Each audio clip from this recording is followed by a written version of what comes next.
नमस्कार सगळ्यांचं स्वागत आहे सुप्रिया शिंदे ब्लॉगमध्ये। कसे आहेत सगळेजण? आय होप तुम्ही पण तुमच्या घरी मस्त मजेत असाल आणि मीही मस्त मजेत आहे। तर आजचा व्हिडिओ तो थोडासा वेगळा आहे, डेली रूटीन नाही आहे। आज मी तुम्हाला दाखवणार आहे सोलापुरी पद्धतीने कटाची आमटी, म्हणजे थोडक्यात सोलापुरी पद्धतीने कटाची आमटी कशी करतात त्याची रेसिपी मी तुमच्यावर शेअर करणार आहे। तर त्यासाठी व्हिडिओ शेवटपर्यंत पहा आणि नवीन असेल तर नक्की चॅनलला सबस्क्राइब करा। तर चला तर मग लगेच व्हिडिओला सुरुवात करूया। तेल इकडे गरम करत ठेवले कारण मला भरपूर जणांसाठी आमटी करायची आहे। आता जवळपास 2 किलो पुरण घातलेलं मी, तर हे जवळपास 1 लिटरचं 1-2 लिटर आमटी होणार आहे। तर त्याचप्रमाणे मी सगळ्या मसाले सगळे जिन्नस घेतलेले आहे। तर हा आहे माझा मसाल्याचा डब्बा। हे दोन्ही मसाल्याचे डबे ते कसे कसे वापरणार आहे ते मी तुम्हाला सांगणार आहे। त्याआधी मी इकडे टोमॅटो प्युरी करून घेतलेली आहे आणि इकडे हिरवा मसाला जातो सोलापुरी कटाच्या आमटीमध्ये। ह्यामध्ये खोबरे, लसूण, अद्रक आणि थोडेसे जिरे टाकून हे मसाला बनवून घेतलेला आहे। इथं कढीपत्ता आहे, कोथिंबीर आहे आणि टोमॅटो प्युरी आहे। तर थोडीशी काय म्हणता येतं गोडसर आमटी सोलापूरमध्ये खाल्ली जाते। तर आता दाखवते मी तुम्हाला। सगळ्यात महत्त्वाचं चिंच, कारण गोड तिखट आंबट असं बॅलन्स करण्यासाठी चिंच पण घ्यायची आहे। तर पातेले इकडे मी आता तापवत ठेवलेला। आता फोडणी घालायला चालू करूया। तर सगळ्यात आधी आपण ह्याच्यामध्ये घालणार आहोत ते तेल।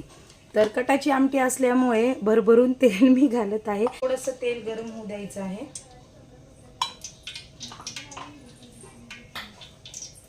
गॅसची फ्लेम ही मी जास्तच ठेवलेली आहे, कारण आपल्याला भरपूर सारे मसाले ह्याच्यामध्ये तळून घ्यायचे आहेत। तर छानपैकी तेल गरम होऊ द्यायचं आहे आधी। तर तेल आपलं गरम झालेलं आहे।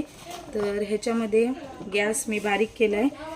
तर सगळ्यात आधी याच्यामध्ये मोहरी घातल्या आणि आता घातले जिरे आणि हे जे आता वाटण आहे आपलं तर हे घालून घेते।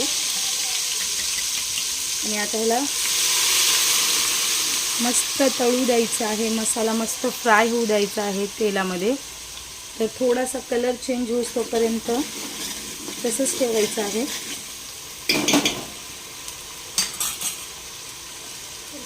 आणि ह्या स्टेजला मी घालणार आहे कढीपत्ता, कारण कढीपत्ता पण तळला गेला पाहिजे, कच्चा कच्चा राहतो नंतर जर घातलं तर मस्त तळू द्यायचं आहे आता।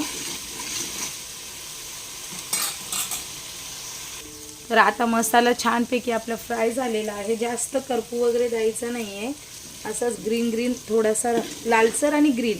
आणि आता ह्याच्यामध्ये घालून द्यायची टोमॅटोची प्युरी आणि एकदा छान मिक्स करून घ्यायचं आहे। हे बघू शकता तुम्ही, असं छान मिक्स होऊ द्यायचं आहे। आणि आता ह्या मसाल्याला टोमॅटोला पण ह्याच्यामध्ये छान असं शिजू द्यायचं आहे। तर 1-10 मिनिटं लागतील। वरती असं ताट झाकून ठेवायचं। आता मसाले छानपैकी आपले बऱ्यापैकी छान असे शिजलेले आहेत। आणि आता ह्याच्यामध्ये सगळे मसाले घालून घेऊया। तर आधी घातली हळद। आता ही लाल मिरची बेडगी मिरची आहे कलर येण्यासाठी, तर साधारण 1.5 चमचा मी घालते। हा कांदा लसूण मसाला आहे गावाकडचा, तर कांदा लसूण मसाला। आणि हा काळा मसाला आहे, सोलापूरमध्ये भेटतो हा पण चिकन मटन किंवा इतर अशा चटाकेदार पदार्थांसाठी वापरतात। तर थोडाच घातलेला आहे, खूप स्ट्रॉंग आहे तो मसाला। आणि आता चवीसाठी तिखट म्हणून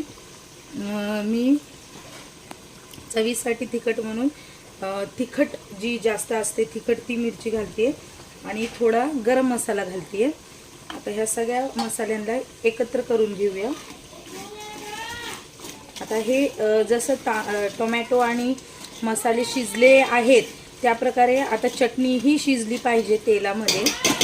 आणि ते शिजण्याकरता म्हणून आता ह्याच्यात घालायचं आहे चिंचेचं पाणी।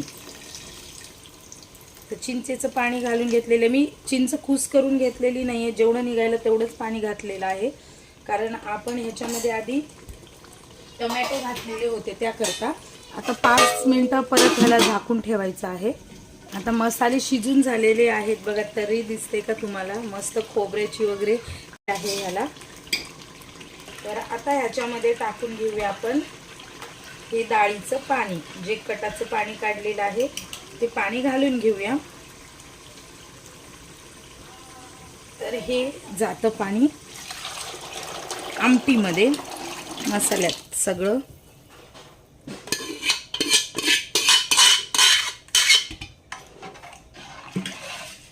आणि छान अशी आमटी आपली तयार आहे. आता ह्याला उकळायचं आहे, भरपूर उकळू द्यायचं आहे. आता सगळ्यात महत्त्वाचं म्हणजे ह्याच्यात घालायचं आहे चवीपुरतं मीठ.